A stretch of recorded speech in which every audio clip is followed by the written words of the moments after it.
Today we have the final part 4 of Monticello's Heritage Harvest Festival, and we're going to talk to Neal Halvorson-Taylor about a special concept, food delivered to you.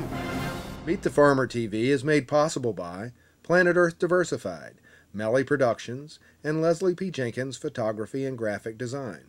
Southern Exposure Seed Exchange, serving the community since 1982 with heirloom varieties and organic seeds. RelayFoods.com. Local stores, local farms, local food. Serving Charlottesville and Richmond.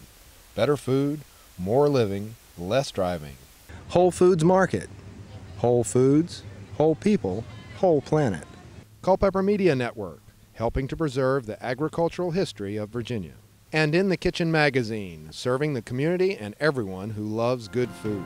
I'm Rex Linville, Land Conservation Officer with the Piedmont Environmental Council, and you're watching Meet the Farmer TV. We're going to talk to a special person, Neal Halvorson-Taylor. I do business development, and that means is I'm out there trying to find new vendors for Relay in both Richmond now and in Charlottesville still. We have over 50 vendors in Charlottesville, and the list is growing. We have almost 30 in Richmond, and it's been greatly received there. And then on the other side of business, I'm looking for customers and relationships with institutions that help get us customers. And I think that allow us a chance to serve these institutions better and serve their people better. So I was just talking to the person from the Virginia Biotechnology Research Center, which is a kind of an umbrella group of 70 different companies right down by VCU in downtown Richmond. And, you know, all those people need to eat. And this is one way that they could simplify their lives after hours by buying groceries online. We'll bring them to their institution. They just pick them up and go home. So that's what we're trying to simplify people's lives, but also connect them to the different great people who are, you know, really the ones who we rely on to grow food for us to eat and to exist. It's really Zack Buckner who got it going. Zack, an engineer, saw a problem, which was I'd go to the grocery store too often. I have 3 kids at home. How do I simplify this? How do what kind of solution can I find to allow me to spend more time with my family and not make as many trips to the grocery store? Let's use the internet to do that. So he developed this website, called it Relay Foods, Retail Relay. And then Ted Corcoran and I came in about maybe 5 months into it, and we were really into local food. So we brought the local food angle into it and brought a lot of farms on board, and it's just grown from there. And we've really evolved, and we've changed our name, changed the website. It's now relayfoods.com or just Relay.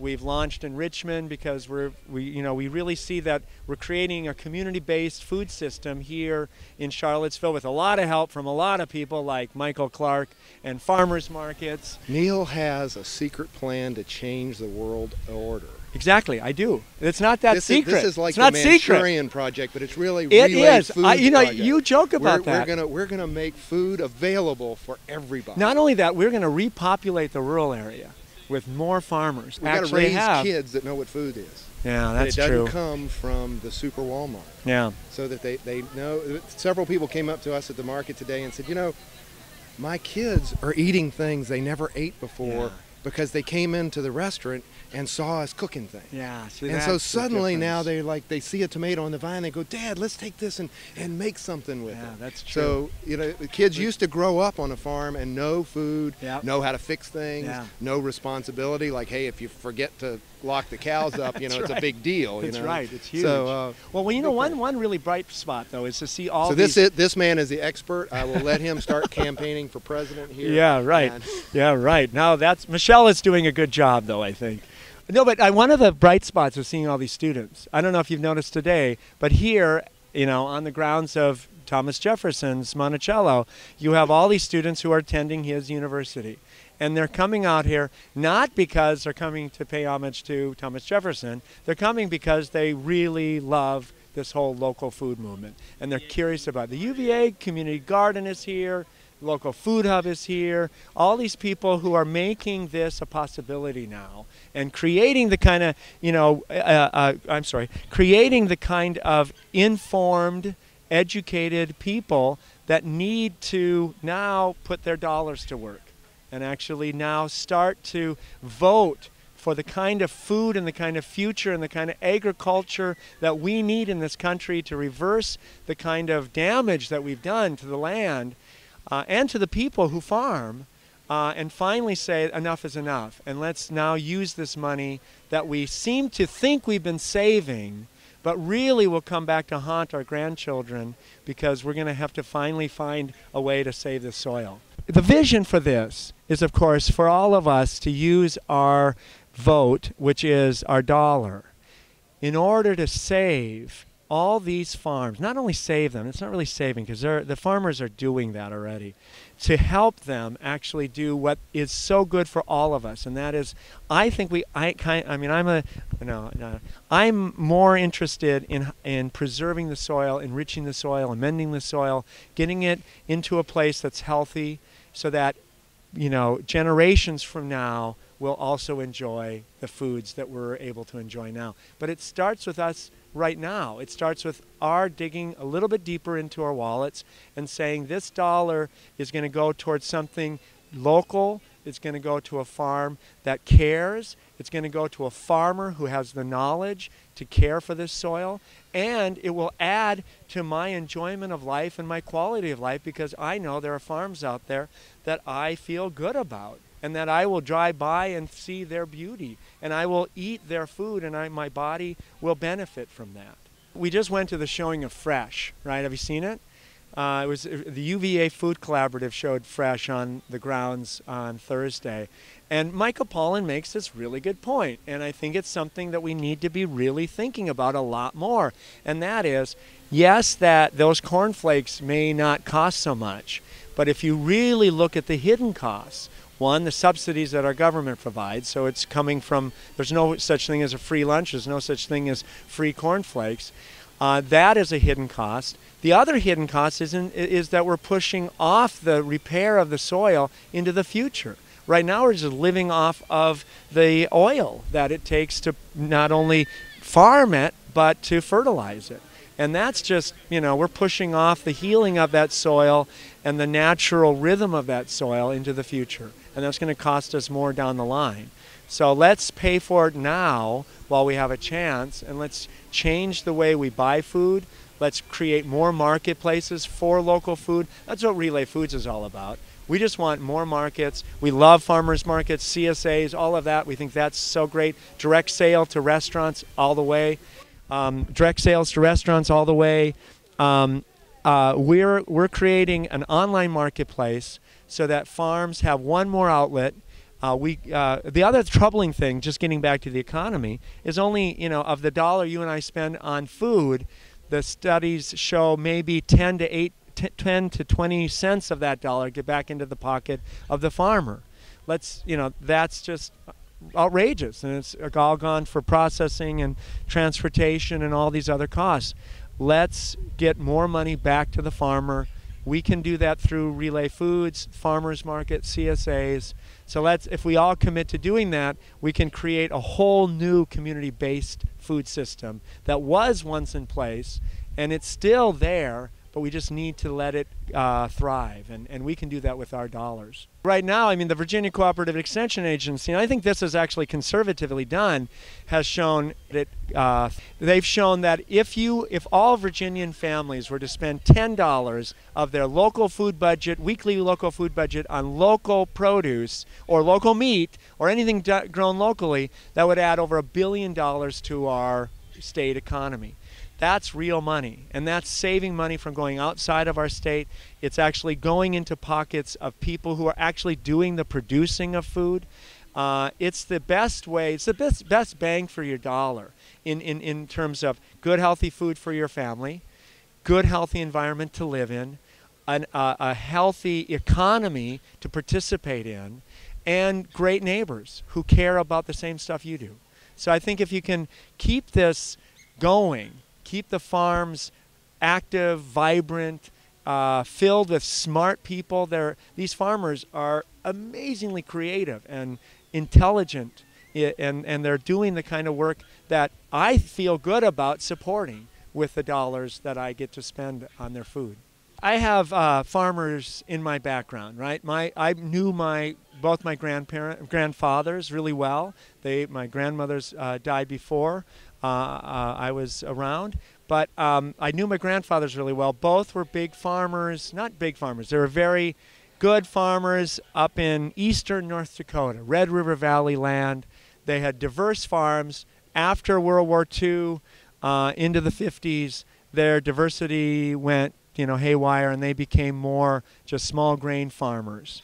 And already that wonderful closed loop that they had developed over a century was kind of ending. And well, basically oil became so cheap, and fertilizer had immediate effects for these folks, and herbicides and insecticides had immediate effects. So they went from, I don't know how many acres, how many bushels per acre, to a pretty significant increase. But what they didn't realize, no one told them, was the long-term effect. And that has negative, consequences and on the soil all the way. And on what we, know now is once you start growing the same crop on the same land over time, that crop becomes very vulnerable to insects that will no longer be killed by the same insecticide, by drought in a way that wasn't, they were not vulnerable to drought in the past because they had developed this in a much more sophisticated way, actually, instead of out of the egg university laboratories. This was done actually on the ground, experimenting in real life situations. What they knew, I even grew up where they were allowing land to lie fallow. This was before Earl Butz became the secretary of the USDA, and no one had given them that knowledge that they should they should farm from fence row to fence row. They were letting things be naturally regaining. They were letting land regain its natural strength and fertility, and that's no longer practiced.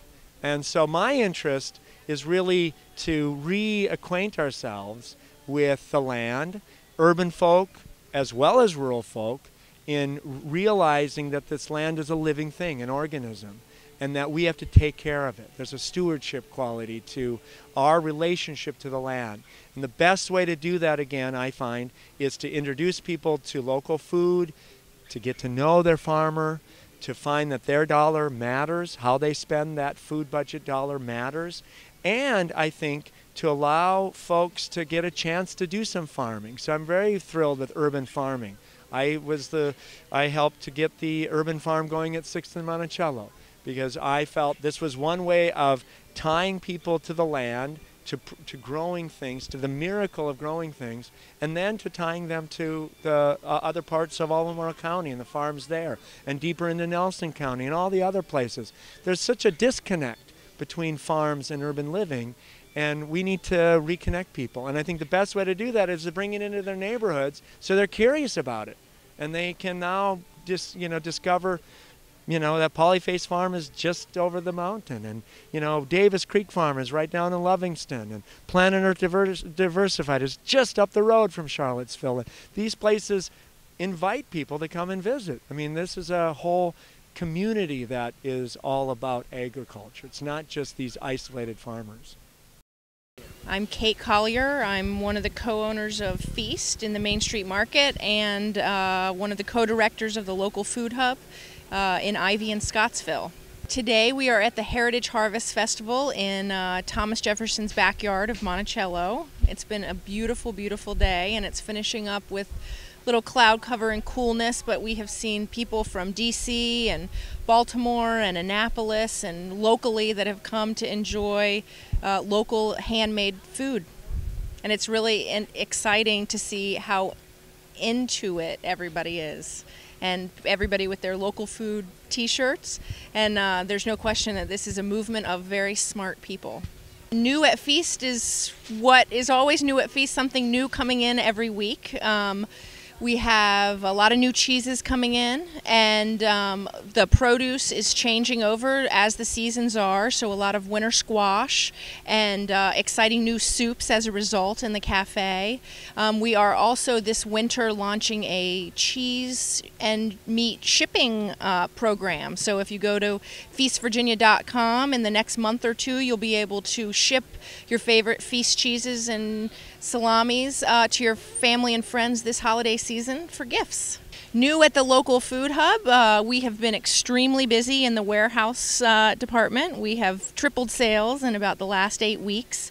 So we have brought on a lot of new institutional buyers, including public schools, including the University of Virginia and hospitals. And it's really exciting to see the kids in the schools having local apples for snacks and local cherry tomatoes. So the warehouse has been extremely busy, and out at the farm we are putting up hoop houses and high tunnels and preparing the greenhouse to grow for the winter. So we're trying to get as much yield from the land as we can this winter season. We have a 6-course educational program at the local food hub farm, which kind of takes farmers through the seasons or gardeners that want to grow more volume.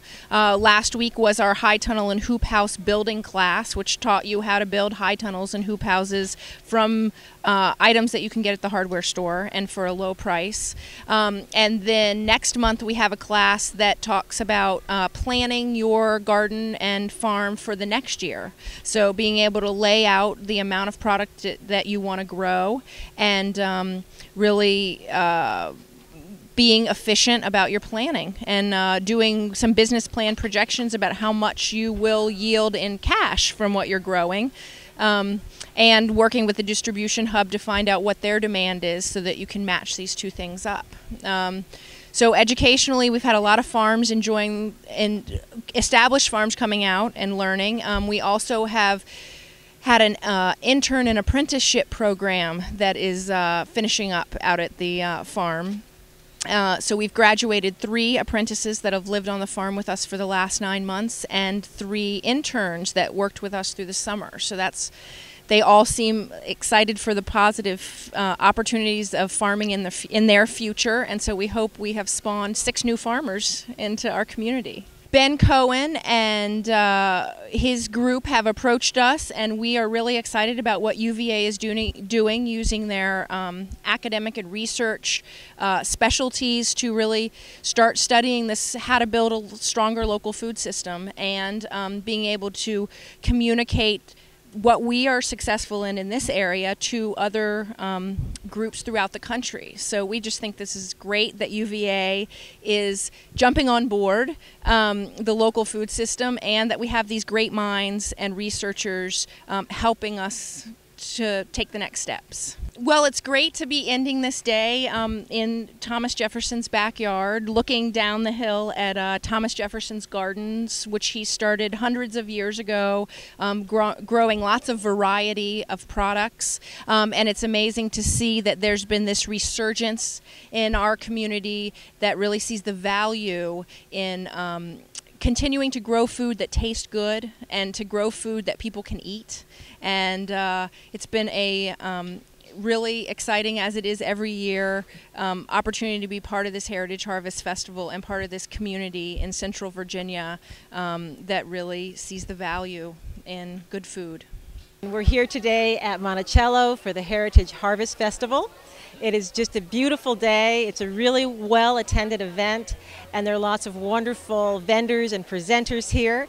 And I just did a cooking demonstration for Retail Relay in their tent, and I showed how to prepare delicata squash, which is in season, and you can get it locally, and you can get it from Retail Relay. And one reason I like to use delicata squash so much is that it's nice and sweet, and it's easy to steam quickly for a weeknight dinner. Children like it, adults like it, so you can just steam it and eat it and love it. Or if you want to make it fancier, you can put some butter and saute some ginger, fresh ginger, and put it on top, and it's just delicious. Well, I love having a cooking school and teaching people to cook because I think it's really important to cook from scratch Food tastes better. It's going to be better for you because you know what's in it. If you buy prepared food, you'd have no idea what someone's added in the back to make it taste good. So you know what, you have control over your ingredients. And if you don't know how to cook, then you might buy something like a delicata squash or a big bunch of kale and think, I don't know how to do this. And then you try it out and it doesn't taste good. And then your family says, uh-oh, there she's trying that stuff again, and I don't want to eat that because last time it didn't taste good. So it's important to have basic cooking skills so you know how to deal with fresh produce and make it really tasty. Not just healthy, but tasty. I have a series called Everyday Cooking Skills, and the goal at the end of that is that you will be able to cook your dinner without using a recipe. I write recipes. Recipes are guides, but you don't always have exactly the ingredient or the size or the shape of the squash that I've used to write the recipe. So if you don't know how to cook, you might cook my recipe perfectly and then it doesn't turn out and you don't know why. And often it's because usually something's much bigger, like a bigger squash than I tested the recipe with, and then there's not enough seasoning on it because it's too big. So you need to know the ingredients and when they're in season, have good tools and know how to use them so that every dinner, every meal can be simple but tasty. Well, I use Thomas Jefferson as my inspiration because of his entrepreneurial spirit. He had a lot of ideas and he invented things and created things, which to me is really the most exciting thing about living in this country, that I can say I'm going to start a cooking school because I've been to cooking school, I've taught a lot of classes, I know how to do it, but I could have my own creation, and it's men and women like that in history who followed dreams and created things and changed things that allow us to do that today. Here at Monticello, Jefferson was working before he was president and after he was president on agriculture in Virginia, trying to bring all sorts of unusual crops. He had a greenhouse. He took better care of his plants than taking care of the heat in his bedroom. He made sure his greenhouse never froze. New and exciting at PEC. You know, we've been doing one of the great things for us is the success that we've had over really a long period of investment in the community. I mean, we've been working for 35 years in the Virginia Piedmont, and Albemarle County, for example, now has 81,000 acres of protected property. So, you know, while it's not necessarily new, the thing that's new is that these years of effort that we've been putting into the community have resulted in a significant change in the amount of protected land, and it's really pretty tremendous. And with that, one of the newer programs that we've got is the Buy Fresh, Buy Local program. Been around for a couple of years now, and really came out of a criticism, if you will, from the fact that we did a lot to preserve farmland, but not as much to preserve farming. And this was a tool that we could use to try to help farmers who want to make an investment make sure that they have a local outlet to sell that direct to consumers and get more profits out of what they're producing on their land.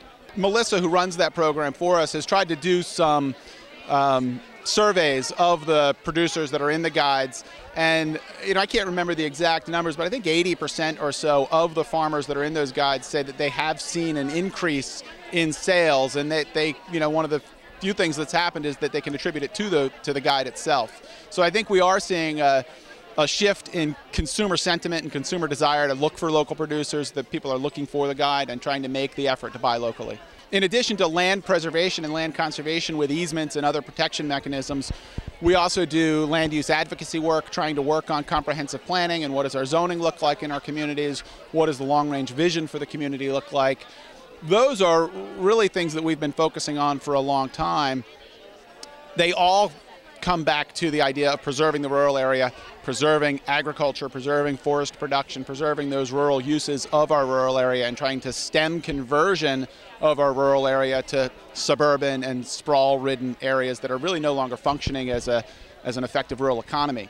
And the Buy Fresh, Buy Local program is really just an outshoot of that same idea that we've been working on as an organization for a very long time, and it's just a new twist on it and trying to put those all together and do it from a market-based perspective as well. If farmers have a viable agricultural industry on their property, if they're making money, if they have consumers buying from them, they're going to be less likely to sell to a developer and see that land converted to some other use. The farmers who are getting those local dollars are going to be reinvesting not only in their own property, they're going to be reinvesting in, buying local seed, buying, using local implement producers. I mean, the whole cycle keeps those dollars in our local economy, as opposed to shipping them out to some other producer that's bringing products in from California or Chile or wherever else they might be coming from.